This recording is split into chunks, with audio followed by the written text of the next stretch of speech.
गाजीपुर से अमित उपाध्याय पत्रकार UP head की खास रिपोर्ट। गोली मारकर नृशंस हत्या करने वाले हत्यारे रामबाबू सोनकर को अदालत ने सुनाई उम्र कैद की सजा।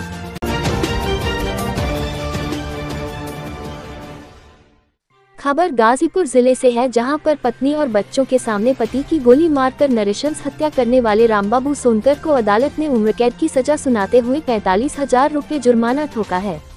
अपर सत्र न्यायाधीश प्रथम शक्ति सिंह की अदालत ने गुरुवार को फैसला सुनाते हुए कहा कि आरोपी ने पारिवारिक शांति को लहूलुहान किया, इसलिए वह किसी भी तरह से दया का पात्र नहीं है।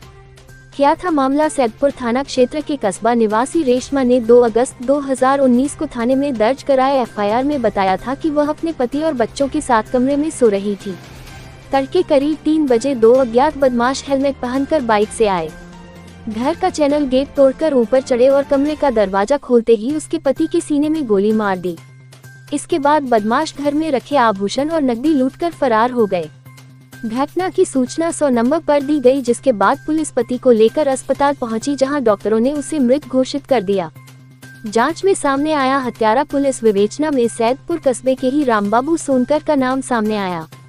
साक्ष्यों के आधार पर पुलिस ने उसे गिरफ्तार कर जेल भेजा और अदालत में आरोप पत्र दाखिल किया। 13 गवाहों की गवाही के बाद सुनाई सजा। मामले में सहायक शासकीय अधिवक्ता नीरज श्रीवास्तव ने अभियोजन की ओर से कुल 13 गवाह पेश किए। दोनों पक्षों की बहस सुनने के बाद अदालत ने रामबाबू को हत्या का दोषी मानते हुए आजीवन कारावास और 45,000 रुपये अर्थदंड की सजा सुनाई। अदालत ने आदेश दिया कि जुर्माने की 50% राशि पीड़िता को दी जाए। वकील साहब, आज जो है जनपद न्यायालय से एक फैसला आया, क्या था मामला? सन 2019 में सैदपुर कस्बे में एक गुप्ता परिवार रहता था। उस परिवार में सोनकर परिवार की एक महिला काम करती थी और यह जो गुप्ता परिवार था साड़ी का व्यवसाय था और काफी आर्थिक रूप से संपन्न थे।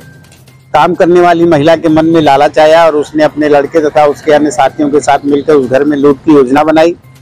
2/8/19 को 3 बजे भोर में जब ये अपराधी उसके घर में घुसकर लूटपाट कर रहे थे, उसी समय जो घर का मालिक था सुशील गुप्ता, वो जग गया। अपराधियों ने सुशील गुप्ता की गोली मार की हत्या कर दी और जेवरात और नकदी लूट कर लेकर चले गए। उसी मामले में विचारण के बाद कुल अभियोजन की ओर से 13 गवाह प्रस्तुत किए गए और अभियोजन के साक्ष्य से और बहस से माननीय न्यायालय श्रीमान शक्ति सिंह जी प्रथम अतिरिक्त जिला एवं सत्र न्यायाधीश ने संतुष्ट होकर अभियुक्त रामबाबू सोनकर को आजीवन कारावास और 45,000 रुपये के अर्थदंड से दंडित किया है और जो अर्थदंड से प्राप्त होने वाली धनराशि का आधी राशि पीड़िता को दी जाएगी।